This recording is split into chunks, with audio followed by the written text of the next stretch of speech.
Olá, sejam muito bem-vindos a todos vocês. Eu sou o professor Artemísio Montanho, do componente de História, e nós vamos dar prosseguimento no nosso processo de aprendizagem, né, sobre muitos fatos que estamos verificando aqui no decorrer do nosso componente.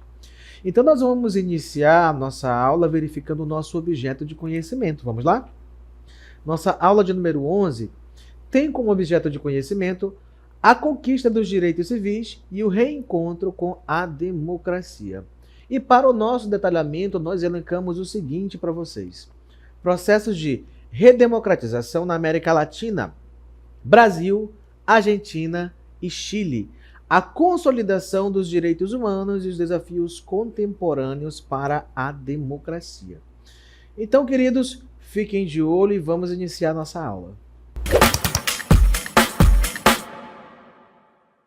Então, como vimos aí na nossa abertura, vamos falar sobre a América Latina. No entanto, nós vamos estudar 3 casos específicos, como apresentados para vocês aqui no nosso mapa em verde. Brasil, vermelho, lá no cantinho, aquela faixa ali, ó, que vai descendo até a ponta do mapa. Chile, e aqui em azul, Argentina.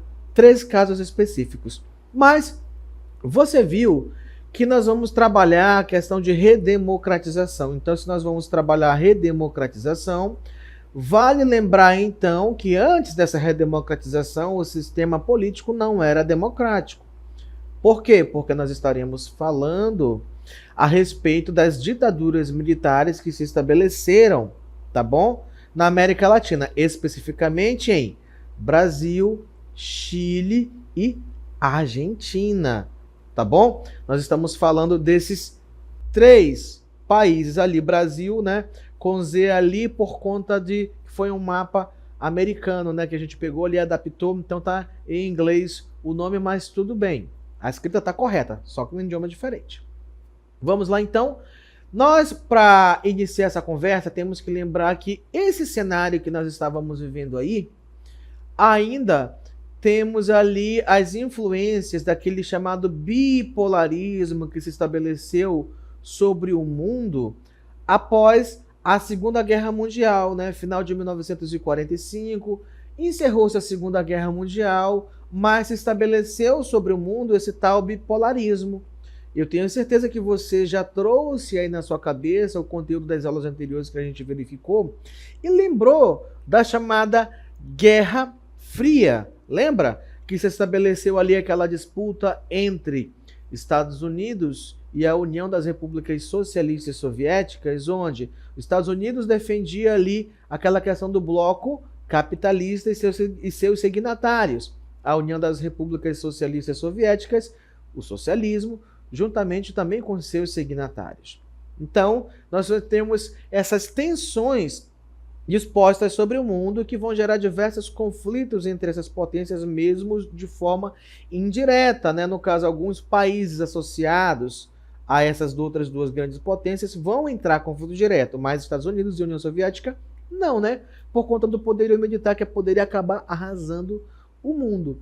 Mas não só na questão da física, propriamente da luta, de uma guerra com bombas, com fuzis e outras coisas, essa Guerra Fria se estabeleceu. Você deve lembrar que também na questão da economia e também da tecnologia, essas disputas foram vistas, não é? Formação de blocos econômicos, como também, por exemplo, aquela grande disputa sobre quem iria alcançar primeiro, fazer o quê? O grande ato de levar o homem à Lua, não é? Por quê? Porque a disputa tecnológica dizia assim, olha, aquele país ali é melhor, aquele sistema político e econômico é melhor, afinal de contas eles são mais desenvolvidos tecnologicamente, a economia está melhor, tudo está mais equilibrado. Então, ter sucesso nesses campos era dizer que o que eu penso, o que eu faço, as ações que eu tomo, tanto na questão do capitalismo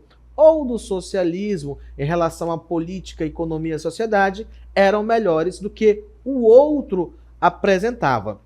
Então, nesse interim, nesse cenário todo montado aí de Guerra Fria, nós temos que pensar que Estados Unidos, por conta da tendência de evitar a propagação de quê? Do socialismo e do comunismo pelo mundo, também estendeu seus olhos sobre a América Latina. Lembra do caso de Cuba, por exemplo, após Revolução Cubana, quando Fidel Castro assumiu os Estados Unidos, queria manter ainda seu domínio sobre Cuba, e o Fidel Castro deu um chega para lá nos interesses dos estadunidenses, fazendo com que os Estados Unidos reagissem de forma mais dura, promovendo ali uma série de gargalos econômicos, né, impondo sanções sobre Cuba, que fez com que, no caso, Cuba se aproximasse dos Estados Unidos, com aquela questão, por exemplo, da emenda Platt, que estabelecia o controle sobre a economia e interferência direta nas políticas dentro de Cuba. Então, no restante dos outros países não vai ser muito diferente. Os Estados Unidos tinham um certo poder de influência. E lembrem daquela questão que a gente viu anteriormente da doutrina de segurança nacional. Justamente por conta dessas interferências dos Estados Unidos, seu apoio a esse pensamento de colocar a doutrina de segurança nacional como forma de pensamento nesses países, nós vamos ver que dentro deles, o corpo militar, né, os militares que antes tinham apenas a função de defender, de cuidar da segurança das nações, agora dentro dessa visão de evitar a propagação do socialismo e do comunismo, esses mesmos corpos militares agora não serão mais apenas defensores, mas também agentes ativos no campo da política e da economia. Então é nesse cenário por, né, intervenção dos Estados Unidos e esse estímulo que vai estar por trás dessa movimentação de se evitar a propagação do comunismo e do socialismo, nós teremos o estabelecimento de várias ditaduras militares na América Latina, tais como as citadas Brasil, Chile e Argentina. Nicarágua e por aí vai, uma série de outros países também sofreram com as questões das ditaduras. E a gente vai ver que elas têm algumas coisas em comum, mas também algumas questões diferentes, principalmente nos seus processos de redemocratização, ok? Então, feito esse resgate para você relembrar do cenário que nós estamos falando nesse momento, vamos iniciar a leitura do nosso texto. Então, me acompanha para você entender como isso vai, de fato, estar sendo realizado, como é que as pessoas vão vivenciar esse momento. Então, processos de redemocratização na América Latina, Brasil, Argentina e Chile. A América Latina passou por intensas transformações políticas no século XX, marcadas por regimes autoritários e subsequentes processos de redemocratização. Quando nós falamos nesses regimes autoritários, nós estamos falando das ditaduras militares dentro desses países, tá bom? Então lembre, governo totalitário ou autoritário, na verdade, totalitários é uma outra coisa que a gente vai ver em outro momento. Então, esses regimes autoritários, entenda-se que é igual a quê? A ditadura militar, tá bom? Brasil, Argentina e Chile são exemplos emblemáticos desse percurso. Cada um com suas particularidades históricas, apesar dos avanços na consolidação dos direitos humanos, a democracia na região ainda enfrenta desafios significativos. Então a gente vai ver um pouco sobre esse processo de redemocratização dentro desses países e quais são esses desafios que esse processo de redemocratização, ou melhor, que a democracia que foi estabelecida após esse processo, ainda enfrenta até os dias de hoje. Então, nosso primeiro ponto, o caminho para a redemocratização no Brasil. No Brasil, nós sabemos que a ditadura militar, né, se estabeleceu de 1964 até 1985. Quando o presidente João Goulart foi deposto, né, pelos militares, onde nós tivemos o estabelecimento de uma junta militar, primeiramente, e depois temos a escolha, então, do primeiro presidente militar, que foi quem? Humberto de Alencar Castelo Branco, que nós já tivemos a oportunidade de falar um pouco sobre ele, né? Justamente porque é naquele momento que vai se estabelecer aquelas ideias para a Amazônia, né, do integrar para não entregar, e vamos ter também o surgimento de grandes projetos de desenvolvimento, como, por exemplo, a Operação Amazônia, né? A criação da Zona Franca de Manaus, a vinda de imigrantes de outras regiões para dar início a uma série de produções agrícolas em novas rodovias que estavam sendo abertas, como, por exemplo, a Transamazônica. Então, lembra, todo esse contexto está interligado nesse momento. Então, o Brasil viveu sob uma ditadura militar entre 1964 e 1985. Nós vamos ter, então, momentos em que juntas militares estarão governando e momentos em que presidentes militares, os generais, estarão governando como presidentes. Teremos, então, quantos presidentes militares? 5 presidentes militares, tá bom? Então, a abertura política foi gradual, né, que eles colocavam que essa abertura seria lenta, gradual e segura, tá bom? Então, essa seria a grande movimentação nesse momento aí. Então, iniciada ainda no governo Geisel, de 1974 a 1979, e consolidada com a eleição indireta de Tancredo Neves em 1985. A Constituição de 1988 marcou a redemocratização, estabelecendo direitos fundamentais e mecanismos de participação popular. Peraí, professor, como assim mecanismos fundamentais de participação popular, estabelecendo direitos? Quer dizer então que durante a ditadura as pessoas não tinham direitos? É exatamente isso. O direito que as pessoas tinham era de obedecer às ordens do governo. E quem se dispunha contra estava correndo um sério risco de ser levado para a averiguação e muitas vezes, né, essas prisões acabavam em desaparecimentos. Até hoje existem pessoas que as familiares não sabem para onde foram parar, tá bom? Então você pode imaginar que durante a ditadura militar, a questão, por exemplo, do pluripartidarismo foi suspensa, ou seja, pluripartidarismo é a existência de vários partidos políticos que podiam lançar candidatos para disputar uma eleição. Nesse momento não, nós teremos o chamado bipartidarismo, onde apenas 2 partidos, o Arena, que era o partido do governo, né, dos militares, disputava ali como MDB. Disputava em termos, porque na verdade nesse período não haviam eleições diretas para nenhum tipo de representante político. Nem para governador, muito menos para presidente, nem para prefeito, para vereador, para nada. Os cargos políticos eram diretamente apontados por quem? Pelos militares, pela figura do presidente naquele momento ali no poder. Então, somente ao final do período da ditadura militar, onde a gente vai ver a questão da repressão contra pessoas que se posicionavam contra, a censura à música, programas de TV, rádio, através do DIP. DIP, professor? Como assim?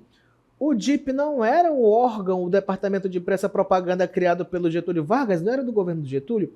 Sim, Getúlio Vargas criou, mas esse órgão vai continuar existindo e vai ser muito utilizado durante o período militar ainda também para promover a imagem do presidente, promover a imagem do seu governo. Então, o Departamento de Imprensa e Propaganda, apesar de ter sido criado no governo do Vargas, no primeiro governo Vargas, também foi usado com bastante intensidade, ainda aqui dentro do governo militar.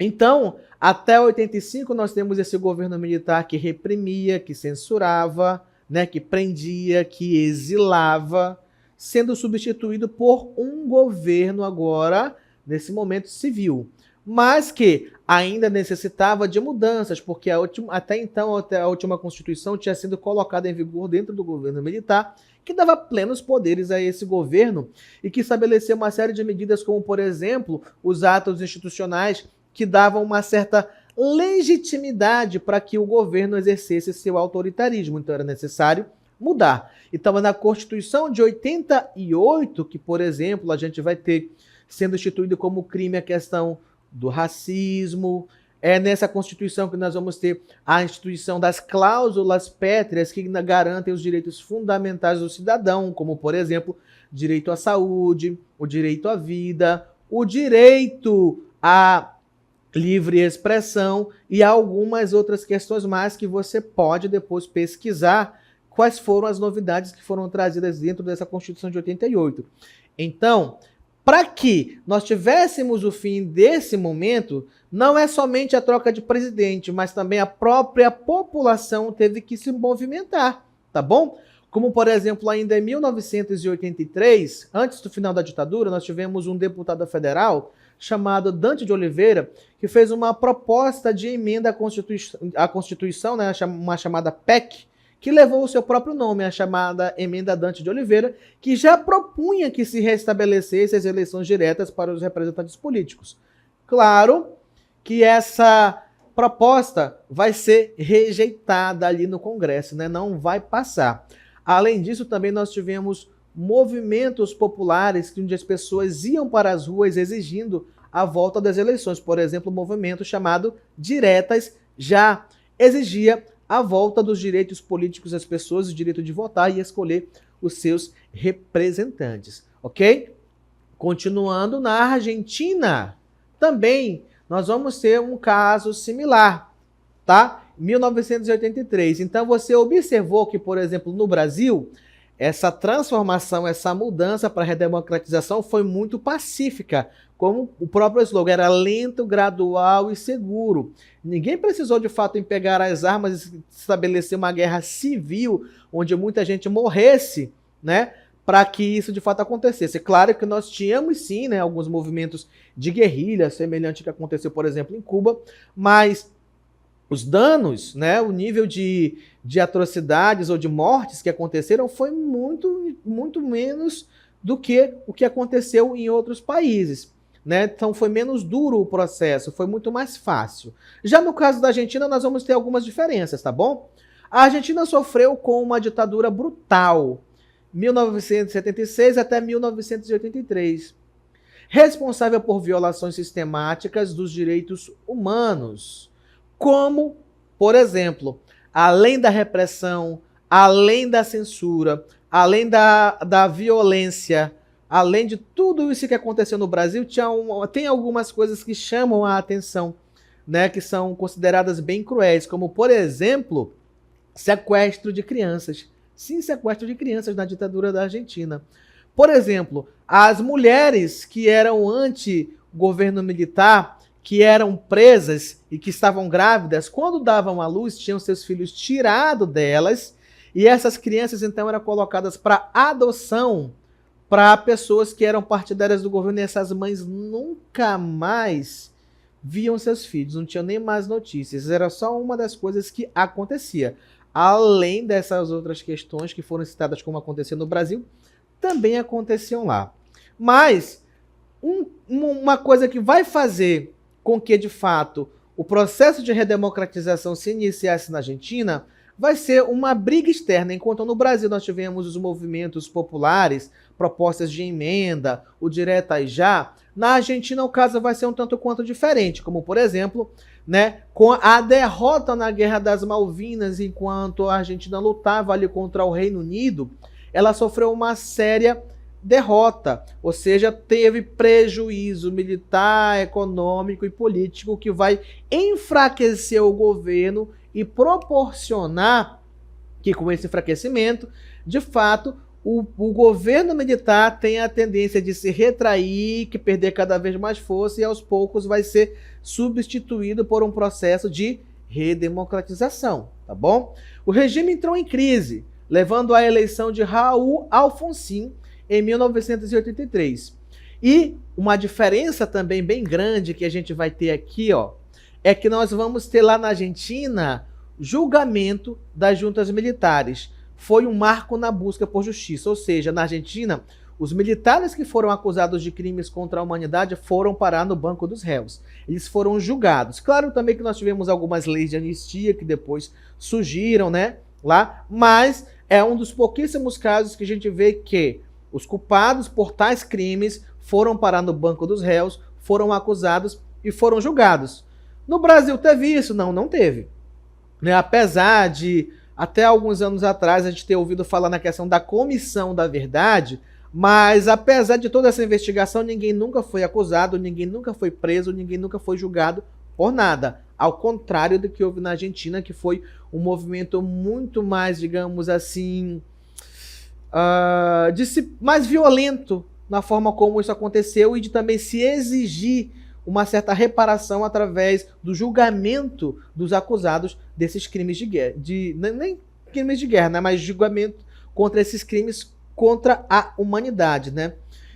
Já no caso do Chile, a gente vai ter um dos mais emblemáticos casos de ditadura, tá? Na América Latina. Dentro do Chile, a gente vai ter então o Augusto Pinochet em 1973 até 1990, à frente desse regime militar, e ele vai ser considerado o mais violento governo militar da América Latina, ok? Então, esse prêmio fica para o Pinochet no Chile como o mais repressor, o mais violento. Então, tudo isso que a gente já viu na Argentina, no Chile, se repete aqui com muito mais violência, com muito mais crueldade. Então, após o golpe que derrubou Salvador Allende, a transição foi negociada, ok? Então, em 73, o Allende é eleito como presidente. Mas por que vai ter o golpe do Pinochet? Porque lembra da questão da doutrina de segurança nacional, aquela influência dos Estados Unidos. O Allende era associado ao socialismo. Então, todos esses outros países que a gente viu, se tinha a ideia de que eles eram associados ao socialismo, os presidentes, né? Mas nesse caso, Salvador Allende de fato era socialista. Então, vem o Augusto Pinochet, né, com, claro, o apoio dos Estados Unidos, financiado por ele, dá o golpe e estabelece a mais cruel ditadura na América Latina. Ok? Então a transição foi negociada com um plebiscito em 1988, rejeitando a continuidade de Pinochet. E em 1990, Patrício Aylwin assumiu a presidência, iniciando um processo de reconciliação nacional e investigação das violações de direitos humanos, né? Então, enquanto no Brasil nós tivemos uma transição lenta, gradual e segura, ainda com uma política econômica voltada para o nacional-desenvolvimentismo fundado lá com o Getúlio Vargas, na Argentina a gente vai ter uma guerra externa contra o Reino Unido, influenciando o enfraquecimento do governo, proporcionando que ele seja deposto ali e se inicia o processo de redemocratização. Já aqui no Chile, né, nós vamos ter esse processo de reconciliação através desse plebiscito. No entanto, as marcas em todos esses países permanecem, como, por exemplo, aqui no Chile a gente vai ter a questão do neoliberalismo muito presente, né, porque muitas das pessoas que estavam à frente do governo ali, juntamente com o Pinochet, eram chamados, né, os Chicago Boys, que eram pessoas que foram estudar na escola de Chicago, que é uma escola neoliberal, e trouxeram esse pensamento também para dentro do Chile. Então, o pensamento neoliberalista ficou presente dentro do Chile, de quê? Da não intervenção do Estado, ou a quase não intervenção dele, né? Que o mercado tem suas próprias regras e ele mesmo se rege sem a necessidade de interferência do Estado, tá bom? Então vamos lá, a consolidação dos direitos humanos é o nosso segundo ponto. Tá, ok? Então, se verificamos o nosso primeiro ponto, o processo de transição das ditaduras para a redemocratização, vamos ver então como ficou essa questão dos direitos humanos que foram violados durante esses períodos de ditaduras. Após as transições, os três países enfrentaram o desafio de lidar com o legado das ditaduras. Comissões da verdade, como por exemplo no Brasil, citei para vocês em 2012, a Argentina, em 1984, que fez os réus irem parar onde? No banco dos réus, para serem julgados. E Chile, em 1990, né, com o plebiscito e o processo de conciliação. Criaram mecanismos para investigar crimes de Estado. Justiça de transição. Enquanto a Argentina avançou em punições, Brasil e Chile tiveram maior impunidade devido a leis de anistia e acordos políticos, né? No Brasil não houve julgamento, de fato, nada. Houve uma investigação, comissão da verdade, tudo bem, mas não houve acusações formais e nem julgamentos. Continuando, a questão das políticas em memória. Museus e memoriais foram criados para preservar a história e educar as novas gerações. Para quê? Para que não se repita a mesma coisa que aconteceu. Então, muitas vezes você pode se perguntar, para que estudar história? Será que estudar história é importante? Eu digo para você que sim, é. Não somente na questão de você entender os erros que a sociedade cometeu no passado e não repetir. Não é somente isso, mas é você ter consciência de entender criticamente todo o cenário que envolveu essa história e que, por sua vez, tem influências hoje no nosso cenário atual, político, econômico e social. Por mais que de tempos em tempos a gente tenha mudanças, tenha transformações, mas também nós temos continuidade nos processos sociais que se vive, tá bom? Então, para essas transformações acontecerem, temos uma base histórica para entender as influências estrangeiras, as influências externas, que juntas culminam nesses processos, tá? Que vão dar a cara e o tom de como anda uma sociedade economicamente, politicamente, culturalmente, ok? E quais são os desafios contemporâneos que se vive nesses países? Vamos verificar um pouco? Nós vamos ter também alguns chamados desafios contemporâneos para essa democracia, né? Porque se superou os regimes militares, se redemocratizou, mas no final das contas, e aí? Será que essas democracias são perfeitas? Será que elas necessitam de mudanças ou enfrentam desafios? Então é justamente sobre esses desafios que a gente tem que falar um pouquinho aqui. Como, por exemplo, apesar dos progressos, a democracia na América Latina ainda enfrenta obstáculos. E o primeiro deles qual é? A instabilidade política. Porque nós vamos ter crises institucionais, como os impeachments no Brasil e protestos no Chile, revelam fragilidades. Por que se tem um impeachment? Normalmente um presidente é impeachmentado, né? Quando ele comete erros que não dá para justificar. Não é só nessa questão disso, né? Mas principalmente na questão econômica, na questão fiscal, são coisas que fogem totalmente do que deveria ser feito, né? O primeiro presidente que nós tivemos, por exemplo, que foi impeachmentado foi o Fernando Collor de Mello, né? Que estava envolvido ali com questões, por exemplo, de Caixa 2, envolvido com fraudes, né, envolvido com vários esquemas econômicos ilícitos ali. E por isso, né, por conta desses erros todos, né, dessas questões que ele estava envolvido de crimes, ele foi impeachmentado. E além disso, mergulhou o Brasil também numa crise econômica. E o segundo ou a segunda presidente ou presidenta da história do Brasil que foi impeachmentada foi a presidente Dilma Rousseff, né, já no governo do PT. Né, que também é acusada de questões fiscais, de extrapolar o teto do orçamento e tudo mais, também acabou sendo impeachmentada, não é? Então nós tivemos na história do Brasil 2 presidentes impeachmentados que foram acusados de estarem relacionados a essas questões, tá bom? Não estou dizendo que é verdade, nem que é mentira, porque não cabe a mim nem a você julgar, nem a justiça que toma de conta disso. Vamos lá? Quais são os próximos desafios que a gente vai verificar? Desigualdade social. A falta de atividade econômica alimenta insatisfação e polarização, como, por exemplo, no caso do Chile, né, com a questão do neoliberalismo, onde o Estado não intervém, mas a gente tem diretamente ali o processo de estabelecimento de um sistema capitalista, onde nós vamos ter as diferenças sociais do mais rico para o mais pobre sendo expressadas em como uma pessoa acumula dinheiro, em como ela detém os meios de produção nas suas mãos.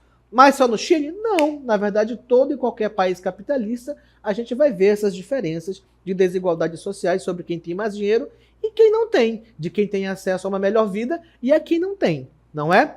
A questão do autoritarismo e populismo. Então, líderes com tendências autoritárias ameaçam as liberdades democráticas. E não só isso, como também a questão do populismo inaugurado no Brasil a partir de 1930 com Getúlio Vargas e que vai se prolongar até ali mais ou menos no final da década de 60, né, com o governo de Juscelino Kubitschek, que também era bem populista. Então a gente vai ter umas 3 décadas onde esses governos vão se utilizar bastante dessa expressão política que é o populismo dentro do Brasil. Violência e corrupção. A criminalidade e a corrupção minam a confiança nas instituições, como, por exemplo, né, a questão das propinas, de Caixa 2 na política, né, e por aí vai. Essas questões todas, né, faz com que a população perca a fé nas instituições públicas. A gente vê de vez em quando casos nos telejornais, nos meios de comunicação de rachadinha, problemas com questão de funcionários fantasmas de gabinete, e isso está estampado nas matérias, basicamente todos os dias que a gente tem acesso aos meios de comunicação. Então, tudo isso faz minar essa confiança. Para concluir, os processos de redemocratização do Brasil, Argentina e Chile representam conquistas históricas, mas a consolidação da democracia e dos direitos humanos ainda exige esforços contínuos. Superar os desafios atuais demanda fortalecimento institucional, justiça social e participação cidadã para garantir que os erros do passado não se repitam. Então, queridos, obrigado a todos vocês pela atenção. Essa foi a nossa aula de hoje.